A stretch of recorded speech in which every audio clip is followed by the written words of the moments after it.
Si tu quittes avant la fin, je te préviens. T'as 99% de chances de rater tes prochains examens. Ou pire, ton crush va te ghost. Alors reste bien là, parce que je vais te raconter l'histoire du PSG. Et crois-moi, c'est plus chaud qu'un classique contre l'OM. On remonte à 1970. Oui, le PSG c'est comme un ado comparé au vieux club de l'histoire. Mais attention, c'est pas n'importe quel ado. C'est celui qui fait des étincelles dès qu'il débarque.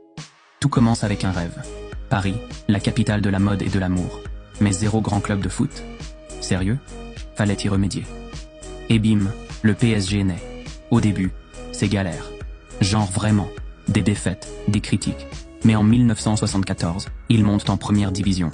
Et là, on entre dans le game. Dans les années 80, premier grand titre, la Coupe de France, en 1982. Et en 1986, premier titre de champion de France. La machine est lancée. Mais attends, parlons des stars. Ronaldinho, ce magicien brésilien qui driblait comme s'il dansait. Zlatan, le mec qui disait « Je suis venu, j'ai vu, j'ai conquis ». Et aujourd'hui, Neymar, Messi, Mbappé. Rien que ça. Oui, t'as raison, c'était avant ça. Mais je suis resté nostalgique. Et depuis 2011, avec les Qataris, le PSG joue dans la cour des grands. Ligue 1, il la collectionne comme des Pokémon.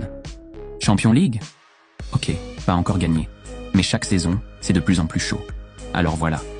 Le PSG, c'est pas juste un club. C'est un état d'esprit, une révolution dans le foot français. T'aurais quitté, t'aurais raté tout ça, avoue. Lâche ton like, abonne-toi, et dis-moi en commentaire, c'est qui ton joueur préféré du PSG?